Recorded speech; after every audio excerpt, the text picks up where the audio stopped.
vacances. Après les vacances de Pâques, le dernier trimestre commença.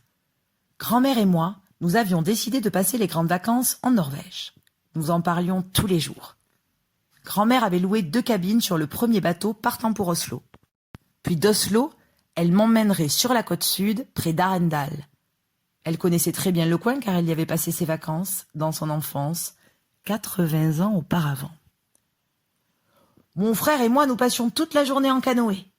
Nous explorions les nombreuses petites îles inhabitées d'un fjord. Nous plongions du haut des rochers de granit. Parfois, nous jetions l'ancre et nous pêchions morues et merlans. Si la pêche était bonne, nous allumions un feu sur une île et nous faisions griller le poisson à la poêle. Le meilleur poisson du monde, mon petit, c'est la morue fraîche. Vous pêchiez avec quel appât? Des moules.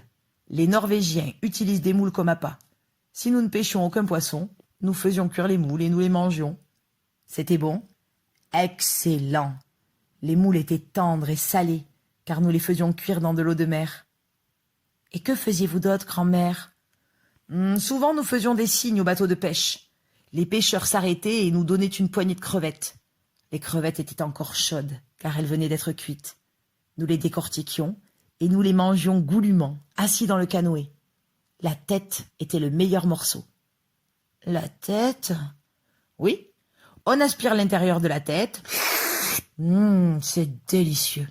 Toi et moi, nous ferons tout cela cet été, mon petit. Ah, comme il me tarde de partir, grand-mère. Et moi donc. Il ne restait plus que 3 semaines d'école lorsqu'un événement épouvantable arriva. Grand-mère attrapa une pneumonie. Elle était très malade.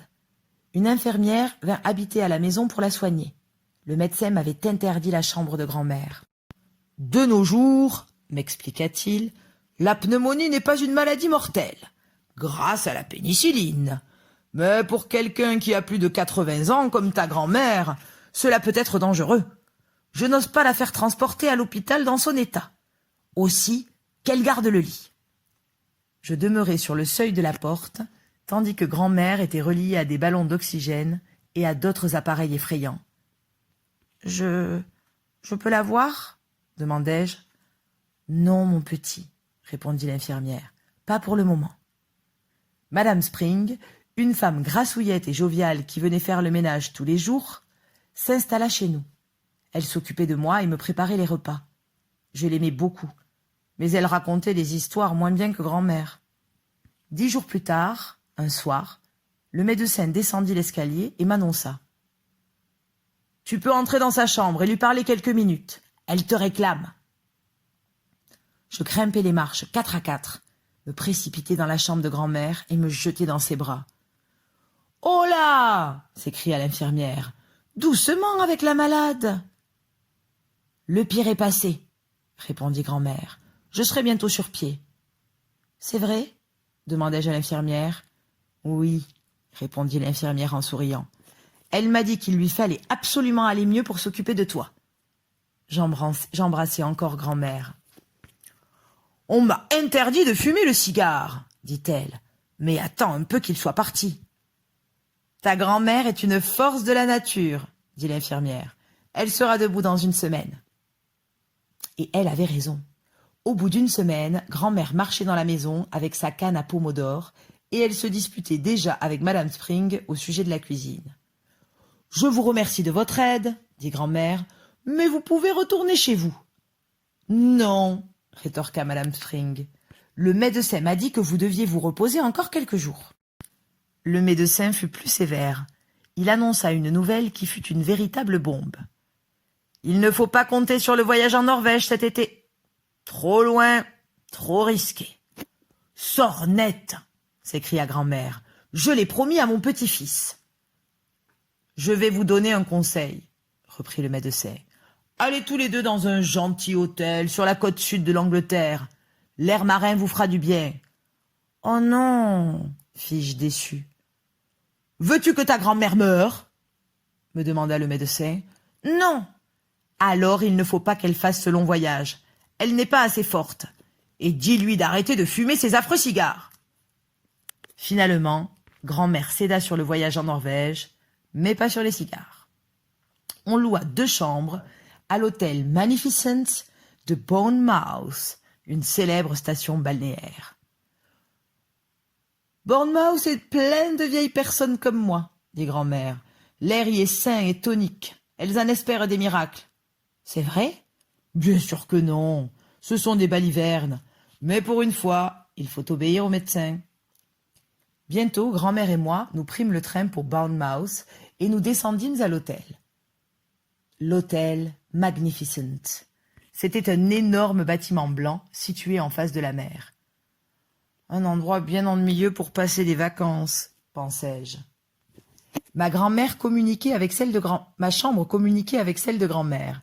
Aussi, nous rendions-nous visite sans passer par le couloir.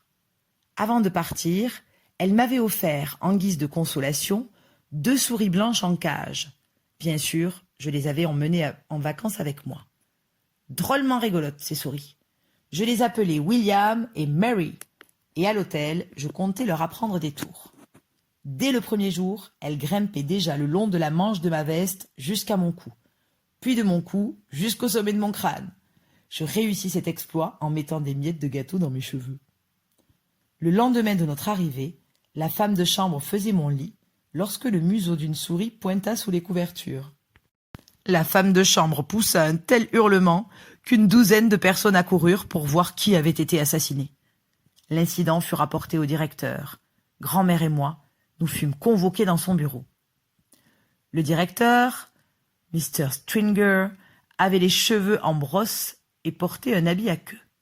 « Madame, les souris sont interdites dans cet hôtel, » dit-il à grand-mère. « Comment osez-vous nous dire cela, alors que votre hôtel grouille de rats ?» s'écria grand-mère. « Des rats !»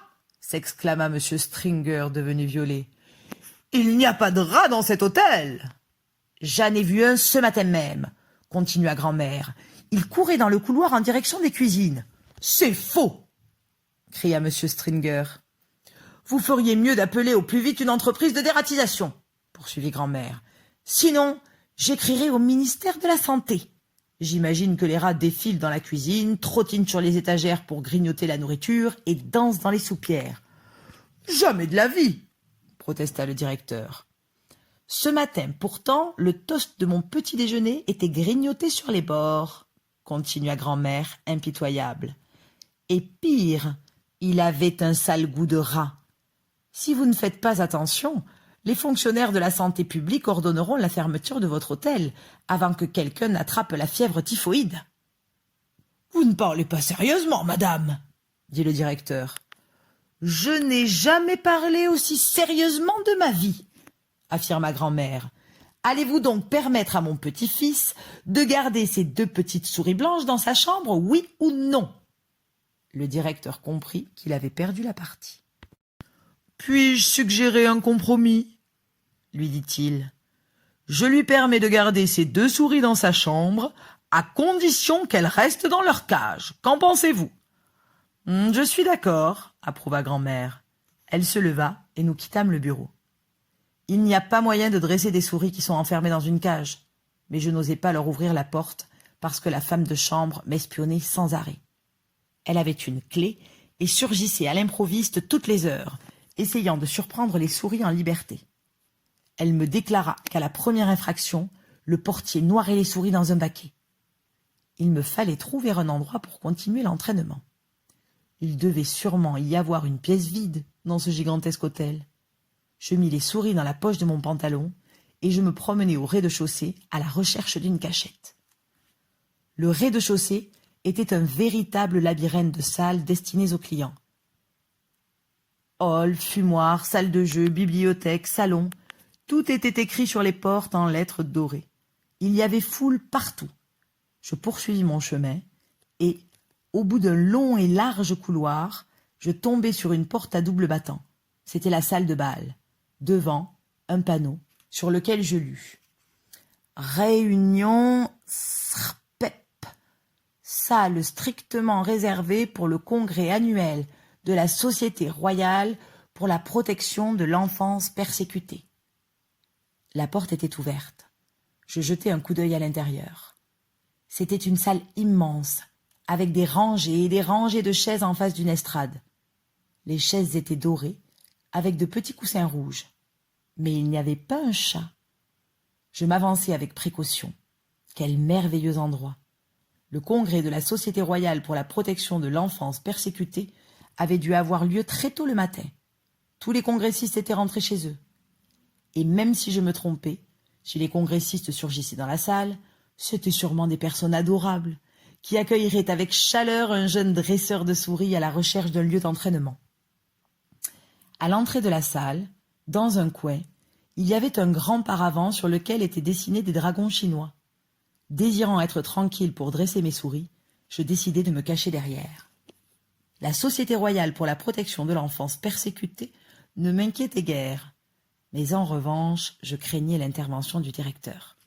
S'il apercevait les souris, les pauvres malheureuses finiraient dans le baquet du portier avant que j'aie pu dire ouf. J'avançai sur la pointe des pieds, vers le coin de la salle, et je m'installai sur l'épaisse moquette verte derrière le paravent. Un endroit idéal pour dresser les souris. Je sortis William et Mary de mes poches. Elles s'assirent près de moi sur la moquette. Elles semblaient en pleine forme et très calmes. Ce jour-là, je voulais leur apprendre à marcher sur une corde raide. Une souris intelligente peut facilement devenir funambule si on sait s'y prendre. D'abord, il faut un bout de ficelle, je l'avais. Puis un bon gâteau. Les souris blanches préfèrent le gâteau à la groseille. Elles en raffolent. J'avais également apporté des biscuits au raisin sec. Je les avais mis dans mes poches en prenant le thé avec grand-mère. Voici la manœuvre. Dès demain, vous tirez sur les bouts de la ficelle. Il faut commencer par un petit bout d'environ 5 cm. Vous mettez la souris dans votre main droite et un bout de gâteau dans votre main gauche. La souris se trouve donc à 5 cm du gâteau. Elle le voit, le renifle. Ses moustaches s'agitent, palpitent. Elle pourrait presque atteindre le gâteau en se penchant. Enfin, pas tout à fait. Pour atteindre le savoureux morceau, elle n'a qu'à faire 2 pas le long de la ficelle. Elle pose une patte sur la ficelle, puis une autre. Si cette souris a un bon sens de l'équilibre, ce qui est le cas de la plupart des souris, elle traversera sans difficulté les 5 cm qui la séparent du gâteau. Je commençai avec William. Il marcha sur la ficelle sans hésiter. Après quoi, je le laissai grignoter un bout de gâteau, puis je le remis dans ma main droite. Cette fois-ci, j'allongeai la ficelle. Elle avait maintenant 10 cm. William savait ce qu'il devait faire. Avec un superbe équilibre, il marcha pas à pas et atteignit le gâteau. En récompense, il put en grignoter un autre bout. Bientôt, William pouvait marcher le long d'une ficelle de 40 cm. C'était merveilleux de l'observer. Lui-même s'amusait follement. Avec beaucoup de précaution, je tenais la ficelle près du sol. Ainsi, s'il perdait l'équilibre, il ne tomberait pas de haut. Mais il ne tombait jamais. De toute évidence, William était un acrobate né, un funambule extraordinairement doué. Maintenant, c'était le tour de Mary. Je posai William sur la moquette, près de moi, et le récompensai avec quelques autres miettes et un biscuit à la groseille. Puis, je recommençai le même jeu avec Mary. Voyez-vous, ma grande ambition, mon rêve fou, c'est d'avoir un cirque de souris blanches. Lorsque les rideaux rouges s'ouvriraient sur la scène, le public verrait mes souris dressées, célèbres dans le monde entier. Des souris funambules, trapézistes, des souris faisant des triples sauts périlleux, bondissant sur un trampoline et effectuant d'autres tours prodigieux. J'aurais des souris blanches qui chevaucheraient des rats blancs, et ces rats blancs feraient le tour de la piste à un galop d'enfer. Je me voyais déjà, voyageant en première classe à travers le monde entier, avec mon célèbre cirque de souris blanches, et donnant des spectacles devant toutes les têtes couronnées d'Europe. J'étais en plein dressage avec Mary, lorsque soudain, j'entendis des voix devant la porte. Le bruit allait en s'amplifiant, comme si beaucoup de personnes parlaient à la fois. Je reconnus, parmi les voix, celle de l'horrible directeur de l'hôtel. « Au secours !» pensai-je. Heureusement, il y avait ce grand paravent. Je me blottis derrière et regardai par une fente. Je pouvais tout voir sans être vu. « Par ici, mesdames !» fit la voix du directeur. « Vous serez tout à fait tranquilles. » Il franchit la porte à double battant, très digne dans son habit à queue, et faisant force gestes comme s'il dirigeait un orchestre. Une foule de dames commença à entrer. « Si je peux vous être utile, poursuivit le directeur, n'hésitez pas. Après votre congrès, un thé vous sera servi sur la terrasse Sunshine. » Sur ce, il s'inclina, puis s'esquiva. Alors, les congressistes de la Société royale pour la protection de l'enfance persécutée continuèrent à remplir la salle. C'étaient toutes des femmes, joliment habillées et portant des chapeaux.